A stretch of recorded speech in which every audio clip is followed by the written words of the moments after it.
भारतीय शेयर बाजारों में 3 फरवरी को तगड़ी गिरावट देखने को मिली। सेंसेक्स जहां 319 अंक टूटकर 77,186 पर बंद हुआ, तो वहीं निफ्टी लुढ़ककर 23,261 पर आ गया। छोटे और मझोले शेयर में निवेशकों को इससे भी ज्यादा नुकसान हुआ।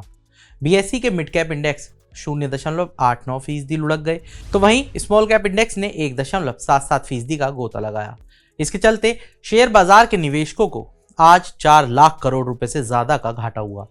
आज के कारोबार के दौरान सबसे ज्यादा गिरावट capital goods, reality, power, metal और इंडस्ट्रियल शेयर्स में देखने को मिली। मार्केट एक्सपर्ट्स का कहना है कि शेयर बाजार की इस गिरावट के पीछे 4 बड़े कारण रहे हैं। तो चलिए आज इस वीडियो में उन 4 बड़े कारणों पर एक नजर डालते हैं। इसमें सबसे पहला है ट्रंप के टैरिफ ने ग्लोबल ट्रेड वॉर की आशंका बढ़ाई। शेयर बाजार में आज की गिरावट के पीछे सबसे बड़ा कारण अमेरिकी राष्ट्रपति डोनाल्ड ट्रंप के नए टैरिफ ऐलान रहे, जिसने ग्लोबल लेवल पर निवेशकों के सेंटीमेंट कमजोर कर दिए। ट्रंप ने वीकेंड पर कनाडा, मैक्सिको और चीन पर नए टैरिफ लगाने का ऐलान किया। कनाडा और मैक्सिको पर 25% टैरिफ लगाया गया है, वहीं चीन पर 10% ड्यूटी लगाई गई है। इस कदम ने ग्लोबल लेवल पर व्यापार के समीकरणों के बिगड़ने और जवाबी कार्रवाई की आशंकाओं को जन्म दे दिया है।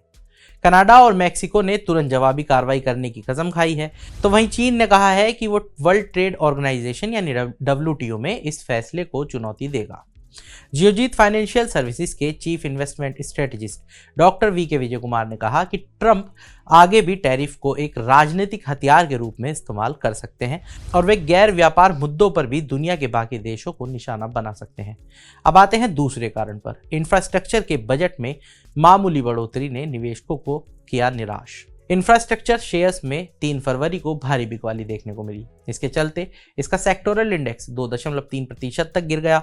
ये गिरावट इसलिए आई क्योंकि सरकार ने बजट में कैपिटल एक्सपेंडिचर में मामूली बढ़ोतरी की, जो निवेशकों को पसंद नहीं आया। बाजार ये उम्मीद लगा रहा था कि सरकार कैपिटल एक्सपेंडिचर के मोर्चे पर अपना फोकस बढ़ाएगी। इस मायूसी के चलते आज कारोबार के दौरान L&T के शेयर 4.42% तक गिर गए। वहीं देश की सबसे बड़ी सीमेंट कंपनी अल्ट्राटेक का शेयर 2% नीचे आ गया। इस्कॉन इंटरनेशनल भी कारोबार के दौरान 5% तक टूट गया। अब आते हैं तीसरे कारण पर। डॉलर के मुकाबले नए रिकॉर्ड निचले स्तर पर पहुंचा रुपया। डोनाल्ड ट्रंप के ऐलानों के बाद डॉलर के मुकाबले ज्यादातर एशियाई करेंसी की वैल्यू में गिरावट आई है। भारतीय रुपया भी पहली बार 87 रुपये प्रति डॉलर के लेवल से नीचे चला गया। सोमवार को कारोबार के दौरान रुपया 0.5% की गिरावट के साथ 87.07 के नए रिकॉर्ड निचले स्तर पर पहुंच गया। व्यापारियों को डॉलर की मजबूत मांग के बीच इसमें और गिरावट की उम्मीद है। अब बात करते हैं आखिरी और चौथे कारण की। FIIs की बिकवाली अभी भी जारी।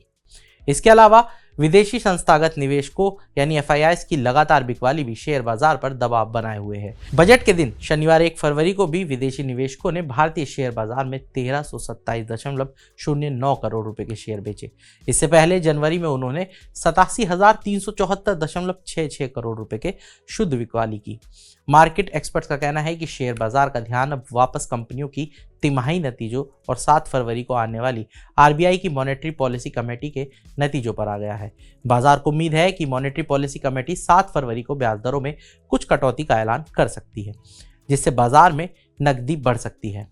और चलते चलते एक नजर डाल लेते हैं कि क्या कहता है technical setup. Religare Broking Limited के senior research vice president Ajit Mishra ने कहा कि टेक्निकल चार्ट पर निफ्टी ने अंतिम कारोबार के दौरान अपने 200 दिनों के एक्सपोनेंशियल मूविंग एवरेज यानी DEMA के अहम रेजिस्टेंस लेवल को टेस्ट किया और वहां से ये नीचे आ गया।